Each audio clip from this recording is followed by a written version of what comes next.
So hello guys, চলে এসেছি আমরা নতুন একটা ভিডিও নিয়ে। এবং আজকের যে টপিক হচ্ছে, আজ আমরা ইউনিস দেসুজার লেখা একটা খুবই motivational poem advice to women, এই কবিতাটা আমরা আজকের ভিডিওতে আলোচনা করবো এবং ইন ডিটেলসে আমরা করব।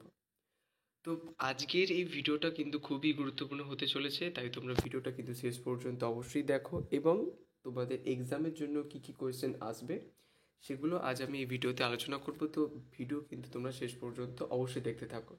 আর তোমরা যদি নোটস নিতে চাও অ্যাডভাইস টু উইমেনের, তাহলে ডিসক্রিপশানে টেলিগ্রামের লিঙ্ক দেওয়া আছে, সেখানে জয়েন হয়ে যেয়ে তোমরা অ্যাডভাইস টু উইমেনের যাবতীয় নোটস তোমরা পেয়ে যেতে পারো, 5 মার্কস অ্যান্ড 10 মার্কস অ্যান্ড 2 মার্কসেরও। তো প্রথমেই advice to women by Eunice de Souza. তো ফার্স্ট অফ অল আমরা আগে জানবো ইউনিস দেসুজা কে ছিলেন। So Eunice de Souza was an Indian English language poet, অর্থাৎ তিনি হচ্ছেন একজন ভারতীয় যিনি ইংরেজি ভাষায় কবিতা লিখতেন, এবং তার সাথে তিনি একজন লিটারেরি ক্রিটিক এবং একজন নোভেলিস্ট ছিলেন তিনি। এবং Eunice de Souza is one of the most famous confessional poets of second half of 20th century. Okay, so 20th সেঞ্চুরির যখন সেকেন্ড হাফ চলছিল, তখন সেই সময়কালে যে সকল কনফেশনাল পোয়েটসরা রয়েছেন তাদের মধ্যে তিনি হচ্ছেন ওয়ান অফ দেম। তো এবার আমাদের মনে প্রশ্ন আসবে যে তাহলে কনফেশনাল পোয়েটস কাদের আমরা বলি। তো ফার্স্ট অফ অল আমাদের জানতে হবে যে কনফেশনাল পোয়েট, এখানে তোমরা দেখতে পাচ্ছ যে some of the most well known confessional poets include Sylvia Plath রয়েছে, রবার্ট লোয়েল রয়েছে, অ্যানে সিক্সটন রয়েছে, অ্যান্ড ডব্লিউ.ডি. স্নডগ্রাস রয়েছে। তো দিস গ্রুপ ইজ রিকগনাইজ, এবং তার মধ্যে ইউনিস দেসুজাও ইনক্লুডেড রয়েছেন। So this group is recognised for their poetry. যে এই গ্রুপটা অ্যাকচুয়ালি এই কনফেশনাল অ্যাকচুয়ালি বলতে পারি পোয়েটস যে গ্রুপটা, এই গ্রুপটা অ্যাকচুয়ালি খুব পরিচিত কিসের জন্য, that openly explores deeply personal experiences and emotions. অর্থাৎ যেখানে রাইটার বা পোয়েট তার নিজের যে ডিপ পার্সোনাল এক্সপিরিয়েন্স বা ইমোশনকে তারা অ্যাকচুয়ালি এখানে এক্সপ্রেস করে থাকেন বা এক্সপ্লোর করে থাকেন কবিতাটার মধ্য দিয়ে, often drawing from their own lives in a very direct way। এবং তারা খুবই স্ট্রেট ফরওয়ার্ডলিভাবে তারা তাদের ইমোশনাল যে টার্ময়েল বা ইমোশনাল যে সকল ফিলিংসগুলো তারা অনুভব করে থাকেন বা ফিল করে থাকেন, সেগুলোকে তারা এক্সপ্রেস করে থাকেন স্ট্রেট ফরওয়ার্ডলি, কোনো রকম কোনো ইনার মিনিং না দিয়ে জাস্ট আউটওয়ার্ডলি তারা একদম স্ট্রেট ফরওয়ার্ডলি তারা বলে থাকেন। ওকে, তো তো এরকম কনফেশনাল পোয়েটসের যে সকল গ্রুপগুলো রয়েছেন, যার মধ্যে সিলভিয়া প্লাথ, রবার্ট লোয়েল রয়েছেন, তেমনইভাবে ইউনিস দেসুজা হচ্ছেন একজন কনফেশনাল পোয়েট। তো তার এই যে আজকে আমরা কবিতাটা পড়তে চলেছি অ্যাডভাইস টু উইমেন, এই কবিতাটার মধ্যেও কিন্তু আমরা সেম জিনিসটাই দেখতে পাবো, যে কিভাবে তিনি তার পার্সোনাল অ্যাটাচমেন্ট বা পার্সোনাল যে ফিলিংস, পার্সোনাল যে টার্ময়েল, সেই সকল জিনিসগুলো তিনি কিভাবে ফুটিয়ে তুলছেন কবিতার মধ্য দিয়ে। এবং আমরা যদি প্রথমেই টাইটেলটা দেখি, অ্যাডভাইস টু উইমেন, অ্যাডভাইস বলতে তিনি একটা কিছু উপদেশ দিচ্ছেন টু উইমেন, মানে নট আ সিঙ্গেল ওম্যান, উইমেনদের বলছেন, that's a plural form. So সকল নারীদের জন্য তিনি বলছেন, তিনি নারীদের অ্যাকচুয়ালি একটা উপদেশ দিচ্ছেন। কী উপদেশ আমরা বিট বাই বিট কবিতাটা পড়তে পড়তে জানতে পারবো। Okay, so first of all confessional poet সম্পর্কে আমরা জানতে পারলাম যে যেই সকল কবিদের মধ্যে এরকম স্ট্রেট ফরওয়ার্ডলি নিজের পার্সোনাল ফিলিংস বা এক্সপিরিয়েন্সকে প্রকাশ করার কোয়ালিটি রয়েছে, এবং তারা তাদের নিজস্ব পোয়েট্রিতেও সেম জিনিসটাই করে থাকেন, তাদের আমরা কনফেশনাল পোয়েট বলে থাকি। এবং ইউনিস দেসুজা হচ্ছেন তাদের মধ্যে ওয়ান অফ দেম। ওকে, এবং তারপর হার পোয়েট্রি অ্যালোজ আস, এবং তার পোয়েট্রি আমাদেরকে অ্যালো করে to peep into her sufferings and tortured psyche on the one hand. যে ওয়ান হ্যান্ডেডলি যে তিনি যে সমাজে, একটা পিতৃতান্ত্রিক সমাজে বা প্যাট্রিয়ার্কাল সোসাইটিতে কীভাবে তিনি নিপীড়িত হচ্ছেন, কীভাবে তিনি সাফার্ড হচ্ছেন, সাপ্রেসড হচ্ছেন, এই সকল যে সকল তিনি অ্যাকচুয়ালি ফিলিংসগুলো তার অন্তরের মধ্যে হচ্ছে, সেই সকল জিনিসগুলোই তিনি তার কবিতার মধ্যে দিয়ে আমাদেরকে এক প্রকার একটা অপরচুনিটি দিচ্ছেন তার এই ফিলিংসগুলোকে অনুভব করার। যে সত্যি কথা বলতে প্যাট্রিয়ার্কাল সোসাইটিতে একটা নারীকে বেঁচে থাকতে হলে তাকে কত কষ্টের মধ্য দিয়ে থাকতে হয়, যে সমাজের বিভিন্ন প্রেসার তার উপর আসতে থাকে, আরও বিভিন্ন কিছু সমস্যা আমরা দেখতে পাবো। এবং তারপর এখানে বলছে and the paradox and complexity of the female psych on the other hand, অন্যদিকে যে ফিমেল সাইকের যে প্যারাডক্স বা কমপ্লেক্সিটি যে সকল জিনিসগুলো রয়েছে সেগুলো কিভাবে সমাজে কাছে এক প্রকার একটা ইললজিক্যাল বা আমরা বলতে পারি মানে ট্রিভিয়াল একটা থিংস, সেটা আমাদেরকে ইউনি দেসুজা দেখাচ্ছেন কবিতার মধ্য দিয়ে। যে আমরা সব ক্ষেত্রেই মনে করি একটা প্যাট্রিয়ার্কাল সোসাইটিতে বা মেল ডোমিনেটেড সোসাইটিতে মেলকেই আমরা সুপ্রিম বিং হিসেবে ট্রিট করি। অ্যাকচুয়ালি কিন্তু সেটা নয়, আমাদেরকে উভয় লিঙ্গকেই অ্যাকচুয়ালি সমানভাবে ট্রিট করতে হবে। কোনো লিঙ্গকে বা মেলকে আমরা একদম আপার ক্লাসে রাখলাম বা ফিমেলদেরকে আমরা লোয়ার ক্লাসে রাখলাম, দ্যাটস নট ফেয়ার। তো সেটা ঠিক হচ্ছে না। তো তাই জন্যই উভয় লিঙ্গকেই আমাদেরকে সমান চোখে দেখতে হবে এবং তাদেরকে সমান অধিকারও দিতে হবে এবং সমান ফ্রিডমও দিতে হবে।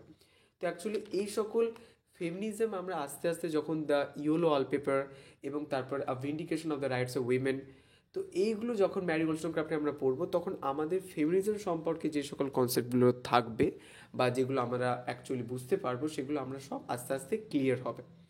তো অ্যাডভাইস টু উইমেন হচ্ছে এক প্রকার একটা ফেমিনিস্ট রাইটিংয়ের আমরা ধরতে পারি, কারণ আস্তে আস্তে কবিতাটা পড়লে বুঝতে পারবো যেখানে কিভাবে তিনি ফেমিনিজমের এক প্রকার একটা টাচ দিয়েছেন ইউনি দেসুজা এই কবিতার মধ্যে।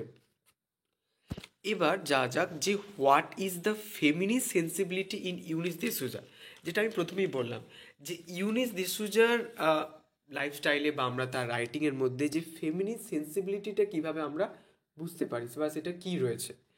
So Eunice in her feminist stance attempts to free the women এবং উইমেনদেরকে তিনি ফ্রি করতে চাচ্ছেন। কেন ফ্রি করতে চাচ্ছেন? বিকজ কারণ প্যাট্রিয়ার্কাল সোসাইটিতে তারা যেন এক প্রকার ইমপ্রিজেন্ট অবস্থায় রয়েছে, বন্দি অবস্থায় রয়েছে, তাই জন্য তাদেরকে তিনি ফ্রি করতে চাচ্ছেন। কোথা থেকে ফ্রি করবেন? From the suffocation of patriarchal domination, অর্থাৎ পিতৃতান্ত্রিক সমাজে বা মেল ডোমিনেটেড সোসাইটিতে তাদের ওপর যে সাফরেশন চলছে বা তাদেরকে যে দমিয়ে রাখা হচ্ছে সেখান থেকে তাদেরকে ফ্রি করার এক প্রকার একটা আবেদন জানাচ্ছেন ইউনি দেসুজা তার এই কবিতা অ্যাডভাইস টু উইমেনের মধ্য দিয়ে। এবং শুধু ফ্রি করলে হবে না, অ্যান্ড টু আপলিফট করতে, মানে তারা যে লোয়ার ক্লাস হিসেবে তাদেরকে আমরা যেটা ভাবছিলাম অ্যাকচুয়ালি ওরকম না ভেবে তাদেরকেও উঁচুতে নিয়ে যেতে হবে, তাদেরকেও হায়ার ক্লাসে নিয়ে যেতে হবে। uplift the women's status fetching the freedom of life to lead by her own choice, এবং তাদের নিজস্ব চয়েস মতো তাদেরকে ফ্রিডম দিতে হবে, যে তারাও নিজের খেয়াল খুশি এদিক ওদিক যেতে পারবে, নিজের পছন্দ মতো যে কোনো কাজ করতে পারবে। তো এরকম ফুললি ফ্রিডম তাদেরকেও দিতে হবে যেমনটা আমরা মেলদের দিয়ে থাকি। তো এরকম একটা ফেমিনিস্ট সেন্সিবিলিটি আমরা প্রায় ইউনিস দেসুজার কবিতার মধ্যে আমরা দেখতে পাই। এবার আমরা দেখব what is the theme of the poem Eunice de Souza. So Eunice দেসুজার যে সকল কবিতাগুলো আমরা দেখি সেই কবিতার মধ্যে বা তার মধ্যে অ্যাডভাইস টু উইমেনও ইনক্লুডেড রয়েছে। তো এই সকল কবিতার মধ্যে যে সকল মেজর থিমসগুলো আমরা দেখতে পাই বা যে সকল থিমসের মধ্য দিয়ে বা তার মোটিভসের মধ্য দিয়ে তিনি অ্যাকচুয়ালি কবিতাগুলো লেখেন সেগুলো হচ্ছে যেমন হার academic background and teaching experience deeply influenced her literary work which often explore themes of identity, gender and the complexities of human relationships। যে আইডেন্টিটি বলতে এখানে যে একটা পিতৃতান্ত্রিক সমাজে আমরা একটা নারীর আইডেন্টিটিকে এস্টাবলিশ অবস্থায় কোনোদিনও দেখতে পাই না, তাদেরকে সবসময় একটা ট্রিভিয়াল বিইং হিসেবে আমরা মনে করে থাকি, একটা ইললজিক্যাল বিইং হিসেবে মনে করে থাকি, বাট কিন্তু actually they are not, they are more rational like the male, okay, in the society. So একইভাবে আমাদেরকে মেল এবং ফিমেলদের একই রকমভাবে আমাদেরকে ট্রিট করতে, একই রকমভাবে আমাদেরকে গণ্য করতে হবে, কনসিডার করতে হবে। তাই জন্যেই ইউনিস দেসুজার কবিতার মধ্যে আমরা প্রায় দেখতে পাই যে মেল ডোমিনেটেড সোসাইটিতে বা প্যাট্রিয়ার্কাল সোসাইটিতে প্রায় আমরা দেখতে পাই যে একটা ফিমেল আইডেন্টিটিকে তিনি এস্টাবলিশ করতে চাচ্ছেন, যে কেন একটা ফিমেল মেল ডোমিনেটেড সোসাইটিতে আলাদা হয়ে থাকবে, কেন সে ঘরে বন্দি হয়ে থাকবে, কেন সে সাপ্রেসড হয়ে থাকবে। তো এরকম হলে চলবে না, তাই জন্য এমন একটা সমাজ তিনি তৈরি করতে চাচ্ছেন যেখানে প্যাট্রিয়ার্কাল সোসাইটি কোনো অস্তিত্ব থাকবে না, যেখানে উভয় জেন্ডারকেও সমান চোখে ট্রিট করা হবে, সমান চোখে কনসিডার করা হবে। এবং তারপর জেন্ডার অবভিয়াসলি একটা খুব মেজর থিম তার আমরা রাইটিংয়ের মধ্যে দেখতে পাবো। And the complexities of human relationships, যে হিউম্যান রিলেশনশিপসে আমরা অনেক রকমের কমপ্লেক্সিটিস দেখতে পাই, ঠিক আছে, সেগুলো সম্পর্কে আজ আমরা অ্যাডভাইস টু উইমেন পড়তে গিয়ে এই ব্যাপারটা আমরা দেখতে পাবো যে কী রকমভাবে জটিলতা আমরা দেখতে পাই হিউম্যান রিলেশনশিপসের মধ্যে। ওকে, এরপর একটু বেসিক আইডিয়া দেওয়া যাক অ্যাডভাইস টু উইমেন সম্পর্কে। ওকে, তো ওভারঅল আমরা বুঝতে পারলাম যে ইউনিস দেসুজার রাইটিং স্টাইল বা রাইটিংয়ের মধ্যে যে সকল মেজর সিমগুলো কী বা ফেমিনি সেন্সিবিলিটিগুলো কী, তো সবগুলো আমরা বিট বাই বিট জানতে পারলাম। তো তোমরা যদি পরবর্তীকালে সিইউটি পিজি দাও বা তোমরা যদি পিজির জন্য এন্ট্রান্স দিতে চাও, তাহলে এরকম ইউনিস দেসুজার লাইফস্টাইল সম্পর্কে একটু তোমরা ওভারভিউ জেনে রাখো, যে কাদের কনফেশনাল পোয়েট বলা হয় এবং তাদের গ্রুপের মধ্যে বা কনফেশনাল পোয়েটস যে যারা গ্রুপ রয়েছে তাদের গ্রুপের মধ্যে কী রকম বৈশিষ্ট্য আমরা দেখতে পাই, সেইগুলো খুব ইম্পর্টেন্ট অ্যাকচুয়ালি পিজির এন্ট্রান্সের জন্য বা ইউজির ক্ষেত্রে অনেক সময় ধরা হয়। তো তারপরে এবার আমরা অ্যাডভাইস টু উইমেনে যাওয়া যাক। So advice to women written by one of the important feminist poets. তো ইম্পর্টেন্ট ফেমিনিস্ট পোয়েটসের মধ্যে একজন ইউনিস দেসুজা, তার লেখা advice to women of the 20th সেঞ্চুরিতে ইন্ডিয়াতে। Eunice de Souza is a short pithy saying on the otherness of lovers, যেখানে তিনি এক প্রকার আমরা দেখতে পাবো আস্তে আস্তে যে লাভার্সদের যে আদারনেসের কথা তিনি অ্যাকচুয়ালি এখানে বলছেন, সেটা কিভাবে তিনি ফুটিয়ে তুলছেন সেগুলো আমরা বিট বাই বিট আস্তে আস্তে যখন পড়বো তখন সেগুলো বুঝতে পারবো।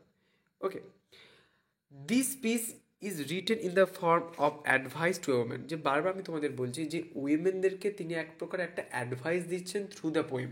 তাই যদি দ্য টাইটেলকেও তিনি এভাবে ইনটাইটেল করছেন that advice to women, not to a single woman, actually তিনি অনেকগুলো উইমেনদেরকে একসাথে অ্যাডভাইস দিচ্ছেন। ওকে, অল ওভার ওয়ার্ল্ডে সকল উইমেনদের তিনি অ্যাডভাইস দিচ্ছেন। তো কোন উইমেনদের দিচ্ছেন? Who is on the bring of relationship, এবং যারা রিলেশনশিপে অ্যাকচুয়ালি যারা ব্রেকআপ হয়ে গেছে এবং তারপরে তারা মুভ অন করতে পারছে না, তারা তাদের প্রিভিয়াস যে লাভার রয়েছে বা পার্টনার রয়েছে তাদের প্রতি এখনও ডিপলি ইনফ্যাচুয়েটেড হয়ে রয়েছে। তো সেখান থেকে বেরিয়ে আসার জন্য তিনি এক প্রকার একটা পথ আমাদের দেখাচ্ছেন, যেটা আমাদের বর্তমান সমাজে প্রতিটা উইমেনদেরই ফলো করা উচিত। সো অ্যাডভাইস টু উইমেনে তিনি এক কথাই এই কথাটাই বলছেন, এবং তিনি শুধু উইমেনদেরকে অ্যাকচুয়ালি এটা বলছেন না, তিনি সবাইকেই বলছেন যে আমরা রিলেশনশিপে হচ্ছে ব্রেকআপ হয়ে যাওয়ার পর যে আমরা মুভ অন করতে পারি না। তো অ্যাকচুয়ালি কবিতার মধ্যে তিনি এই মুভ অনের এক প্রকার একটা মেথড আমাদের দেখাচ্ছেন, যেটা অ্যাকচুয়ালি বেসিক্যালি উইমেনদেরকে বলা হচ্ছে, কিন্তু অ্যাকচুয়ালি আমরা দেখতে গেলে ইন্ডিভিজুয়ালি সবাই এটাকে ঠিকঠাকভাবে যদি আমরা বুঝতে পারি তাহলে আমাদের লাইফ স্টাইলে আমরা ব্যবহার করতে পারি। ওকে, Eunice's humorous remark concerning the preparation of a heartless detachment revolves around keeping cats. Okay, so আমরা যদি একটু দেখি প্রথম লাইন বা আমরা যখন কবিতাটা পড়বো তাহলে বুঝতে পারবো, একটা সামাইটা একটু প্রথমে বলছি তারপরে কবিতাটা আমরা যাব। যে ইউনিস দেসুজা এখানে বলছেন যে আমাদেরকে বিড়াল পুষতে হবে, অ্যাকচুয়ালি আমাদেরকে বিড়াল পোষা উচিত। কেন বিড়াল বলছেন? এতগুলো ওয়ার্ল্ডে অ্যানিমেল থাকতে বিড়ালকে কেন বললেন? আমরা যদি বিড়ালকে দেখি বা একটা ক্যাটকে যদি আমরা খুব মাইনিউটলিভাবে অবজার্ভ করি, খুব ডিপলিভাবে যদি অবজার্ভ করি, তাহলে আমরা একটা বিড়ালের মধ্যে অনেকগুলো ক্যারেক্টারিস্টিক্স দেখতে পাবো। যেমন এটা তোমরা প্রায় শুনে থাকবে যে যদি কোনো একটা বাড়িতে কুকুর থাকে তাহলে কুকুরটা দেখবে হচ্ছে মানে কুকুরটা মালিকের ঘরে থাকে, ঠিক আছে? কিন্তু যদি আমরা একটা বিড়ালকে দেখি, বিড়াল সে এমনভাবে বিহেভ করে যেন তার ঘরে মানুষেরা রয়েছে, সে মালিকের ঘরে নেই, তার ঘরে যেন মানুষের রয়েছে। সো বিড়াল হচ্ছে বা ক্যাট হচ্ছে এমন একটা অ্যানিমেল বা এমন একটা আমরা বলতে পারি বিইং যার মধ্যে নিজের প্রতি আত্মবিশ্বাস রয়েছে এবং সে একাকী নিজের লাইফটাকে লিড করতে পারে। ওকে, যেমন আমরা আস্তে আস্তে যখন কবিতাটা পুরো বুঝতে পারবো যে এখানে যেটা বলছে, Eunice's humorous remark concerning the preparation of a hearty detachment revolves around keeping ক্যাটসকে তিনি এখানে বুঝতে বলছেন। In this piece she shows, এবং তিনি দেখাচ্ছেন দ্য ওয়ে অফ ওম্যান, এবং একটা ভাবে ওয়েমেনরা internally weak and mentally dependent on her partner, যে কীভাবে একটা ওম্যান ইন্টারনালি অসুস্থ দুর্বল হয়ে পড়ছে অ্যান্ড মেন্টালি ডিপেন্ডেন্ট হয়ে পড়ছে অন হার পার্টনার, তার পার্টনারের ওপর is treated. The main theme of this piece taps on the otherness of লাভার্সে আদারনেসের কথা এখানে মেন ব্যাপারটাকে বলা হচ্ছে। আদারনেস বলতে কি? Actually she uses metaphorical language in order to portray this theme. এই থিমটাকে তিনি মেটাফোরিক্যালি ব্যবহার করার জন্য আদারনেস অফ লাভার্স বলছে। আদারনেস অফ লাভার্স বলতে আমরা দেখতে পাবো যে যখন একটা লাভার তার যে আদারনেস যেটা রয়েছে, আদারনেস বলতে যে এরকম কোনো একজন মেন বা ম্যান যে কী করলো হচ্ছে এরকম একটা মেয়ের সাথে ভালোবাসা ছিল এবং তারপরে যখন আরও কোনো সুন্দর মেয়ে দেখতে পেলো তখন সে তার যে ওল্ড যে লাভার ছিল তাকে ছেড়ে দিয়ে নতুন যে লাভার তার সাথে আবার বন্ধুত্ব স্থাপন করলো। তো এই যে আদারনেস অফ লাভার, যে সবসময় সেলফ স্যাটিসফাইড হচ্ছে না, সবসময় একটা মনের মধ্যে আরও যেন অন্য অন্য অন্যভাবে এইভাবে আদারনেসের দিকে তার একটা ঝুঁকি দেখাচ্ছে, যেটা প্রতিটা অ্যাকচুয়ালি এখানে ইউনিসেফের প্রতিটা মেল লাভারদের তিনি বলছেন, ইন্ডিকেট করছেন যে প্রতিটা মেল লাভার কিভাবে হচ্ছে প্রতিটা ফিমেল লাভারদের কিভাবে বোকা বানিয়ে থাকে। ঠিক আছে, এবার যা যাক কবিতাটি, advice to women by Eunice ডেসুজা।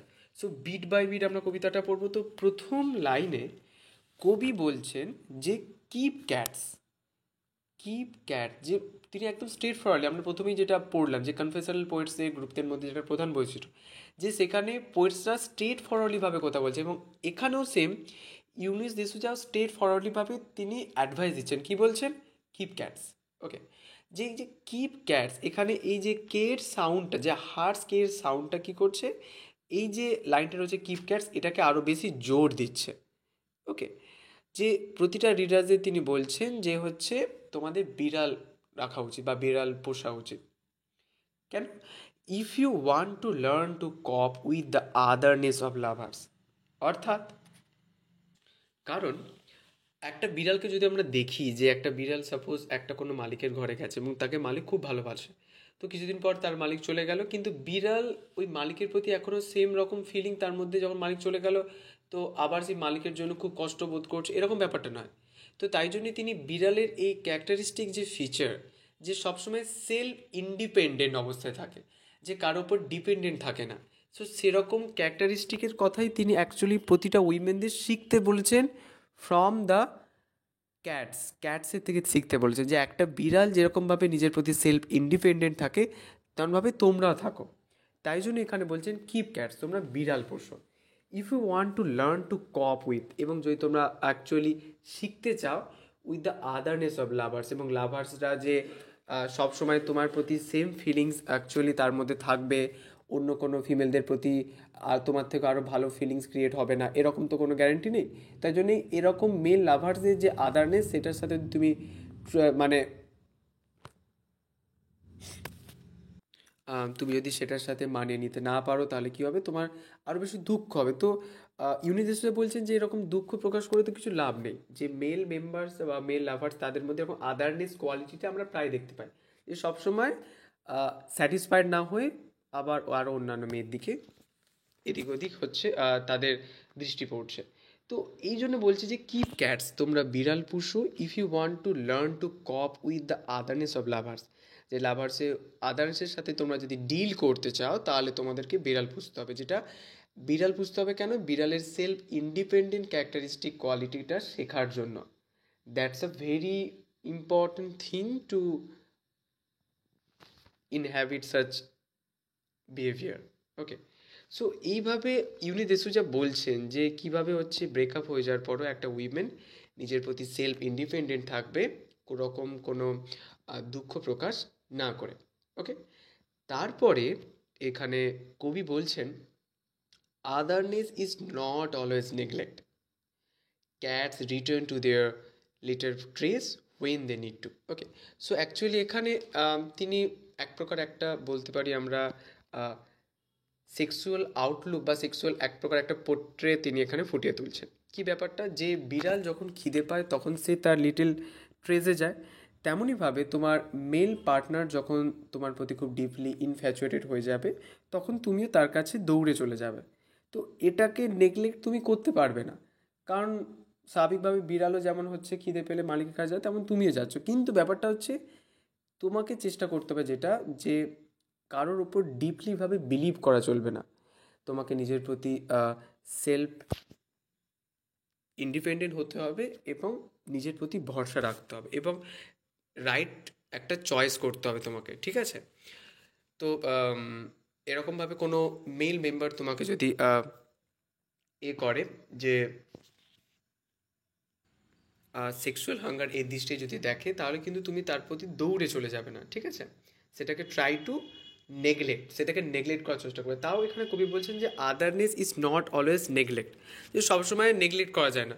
যেমনটা cats return to their little trees when they need to, যখন তাদের প্রয়োজন হয়, খিদে পেলে তারা যেমন চলে যায়, তেমনভাবে সবসময় আদারনেসের নেগলেক্ট করা যাবে না। কিন্তু লাস্ট যে তারপরে লাইনগুলো আরও বেশি ইম্পর্টেন্ট। এখানে কবি কী বলছেন? কবি বলছেন যে ক্যাটসদেরকে তিনি অ্যাকচুয়ালি পোর্ট্রে করছেন একটা সেলফিশনেস হিসেবে, বা সিম্বল অফ সেলফিশনেস বা মিসচিফ হিসেবে। ওকে, তো তারপর এখানে বলছেন ডোন্ট কাস out of the window at their enemies, যে এখানে উইমেনদের বলছেন যে তুমি তোমার জানলার দিকে ঝুঁকি না মেরে বা জানলার দিকে ঝাঁকুনি না দিয়ে তোমার এনিমিজ যাচ্ছে কি না এদিকে না তাকিয়ে তুমি তোমার নিজের প্রতি সেলফ ইন্ডিপেন্ডেন্ট হও। ওকে, যে যেই লাভার তোমাকে ছেড়ে চলে গেছে সেই লাভারের প্রতি আর কোনো রকম কোনো ফিলিংস তুমি আর ক্রিয়েট না করো, বা ফিলিংস যদিও থাকে সেটাকে চেষ্টা করো নিজের থেকে দূরে সরিয়ে দিতে।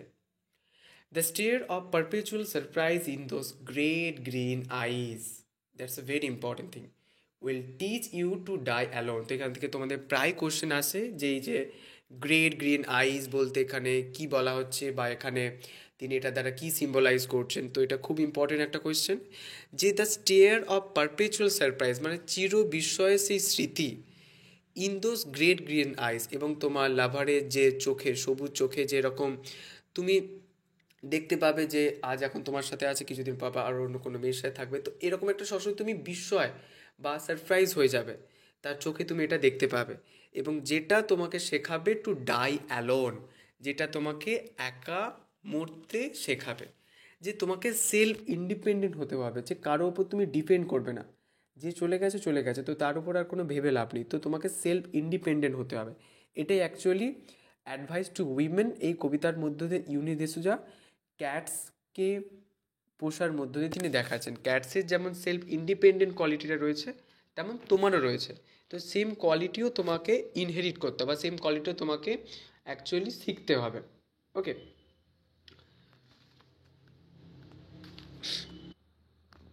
ওকে, তো তারপরে এখানে যেটা বলা হচ্ছে যে এটা আমাদেরকে কি শেখাচ্ছে, যে আমাদেরকে শেখানো হচ্ছে যে এই যে এক প্রকার একটা প্যাসিভ লুক, এটা সমস্ত উইমেনদের শেখাচ্ছে যে এটা আরও ভালো, তুমি একাকিত্বে আছো কোনো রকম দুঃখ না করে, তোমার অন্য কোনো পার্টনারকে না খুঁজে, যেমনটা একটা বিড়াল থাকে। তো তেমনইভাবে এতে কি হচ্ছে, তিনি এই ইনসিডেন্টের পর সমস্ত উইমেনদেরকে আরও বেশি স্ট্রঙ্গার হতে বলেছেন, যে তোমরা তোমাদের নতুন জীবনে আরও বেশি খুশি হও এবং তোমরা আনন্দে থাকো, কেন অন্যের ওপর ডিপেন্ড করে থাকবে। তো এরকমভাবে তিনি অ্যাডভাইস টু উইমেনের মধ্য দিয়ে তিনি সকল উইমেনদেরকে আরও বেশি স্ট্রঙ্গার বানিয়ে তুলছেন একটা প্যাট্রিক্যাল সোসাইটিতে নিজের সেলফ আইডেন্টিটি এস্টাবলিশ করার জন্য, যে কেন তোমরা মেল ডোমিনেটেড সোসাইটিতে প্রতিটা মেল মেম্বার্সের ওপর নির্ভর করে থাকবে, তোমরাও সেলফ ইন্ডিপেন্ডেন্ট অবস্থায় থাকো। আচ্ছা, তারপর advice to women begins in the manner, যেটা আমরা দেখলাম অফ advice from an experience heart, একটা এক্সপিরিয়েন্স হার্ট থেকে আমরা দেখতে পেলাম। She has mentally become stronger and her heart has learn the art of moving on, যেটা মুভিং অন করার যে একটা আর্ট বা শিল্প, সেটা আমাদের হার্ট শিখে নিয়েছে। এটা অ্যাকচুয়ালি ইউনি দেসুজা এই কবিতার মধ্য দিয়ে বলছেন। In this poem she satirizes the way lovers betray their weak, কীভাবে লাভার্সরা তারা তাদের উইকটাকে বিট্রে করে। Other hubs according to her it is always better to keep a cat, যে এটা আরও বেশি ভালো যে একটা বিড়াল পোষা। Before one gets ready for the roller coaster ride of a relationship, যে একটা রিলেশনশিপের রোলার কোস্টারে চড়ার আগে একটা ক্যাট বিড়াল পোষা অনেক ভালো, কারণ তুমি সেখান থেকে অনেক কিছু জিনিস শিখতে পারবে। Okay, it always comes back for food, এবং এটা সবসময় বিড়াল যেমন ফিরে আসে, nothing else. Likewise a man wanders in the need for sexual food from his partner. In the parting lines the poet shows the cold detached look of men that teaches women to die alone, এবং তিনি প্রতিটা উইমেনদের বলছেন যে তোমরা self independent হও, নিজে একাকিত্বে মারা যাও, কেন অন্যের উপর নির্ভর করে থাকবে। এবার হিস্টোরিক্যাল কনটেক্সটের মধ্যে Younis দেসুজা's poem Advice to Women was published in her poetry collection selected as new poems in 1994. 1994 সালে সিলেক্টেড অ্যান্ড নিউ পোয়েমসে তিনি কালেকশানে এই কবিতাটা তিনি পাবলিশ করেন।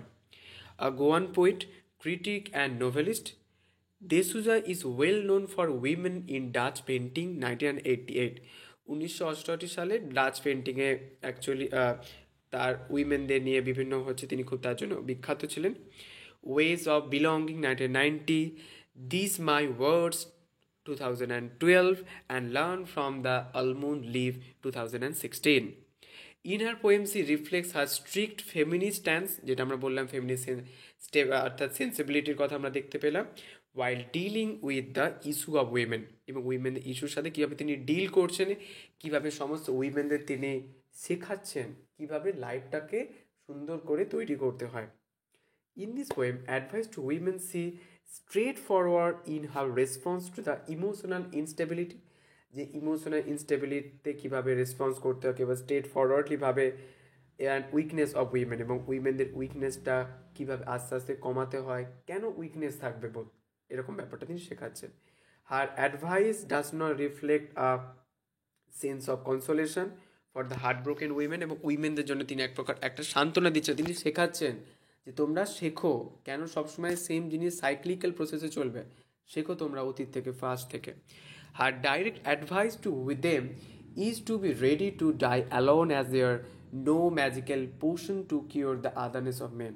ওকে, যে তোমরা চেষ্টা করো একাকিত্বেইভাবে নিজের জীবনটাকে লিড করার, কারোর উপর ডিপেন্ড না করে থাকা। এবং what is the, that's a very important একটা কোয়েশ্চেন, তোমরা প্রায় এটা দেখতে পাবে যে what is the central message of advice to women in the poem.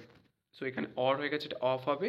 So in Eunice de Souza's poem advice to women, the poem advises women to maintain emotional independence in relationship, যে রিলেশনশিপে emotional ইন্ডিপেন্ডেন্সকে maintain করতে হবে, যেটা অ্যাকচুয়ালি তিনি দেখাচ্ছেন Eunice D'Souza advice to women এই কবিতার মধ্য দিয়ে। এবার এখানের মধ্যে তোমাদের যেটা প্রশ্ন হয়, একটাই কোশ্চেন, লং কোশ্চেন, যেটা একটা করলে তোমাদের ওভারঅল 5, 10 যাই পড়ুক, বা 2 কবিতা লাইনগুলো ছোটো ছোটো লাইন আছে, তোমরা এগুলো করে নেবে। আর 10 মার্কসের জন্য যেটা পয়েন্ট তোমাদের ইম্পর্টেন্ট, সেটা হচ্ছে ক্রিটিক্যাল একটা নোট বানিয়ে নাও অ্যাডভাইস টু উইমেনে বা ইউনিস ডিসুজা। আর যদি তোমাদের নোটসের প্রয়োজন হয় তাহলে টেলিগ্রামের লিঙ্কতে আছে, সেখানে তোমরা জয়েন হয়ে যেয়ে তোমরা অ্যাডভাইস টু উইমেন নোটস নিতে পারো। ওকে, সো এই ছিল আমাদের আজকের ভিডিও, এবং তোমাদের কেমন লাগলো ভিডিওটা অবশ্যই তোমরা কিন্তু কমেন্টে জানিও। আর যদি তোমাদের কোথাও কোনো প্রশ্ন থাকে অবশ্যই তোমরা কিন্তু কমেন্টে জানাতে ভুলো না জানো। আর আমি যদি ভিডিওতে কোথাও কিছু ভুল বলে থাকি অবশ্যই তোমরা কিন্তু কমেন্টে জানিও।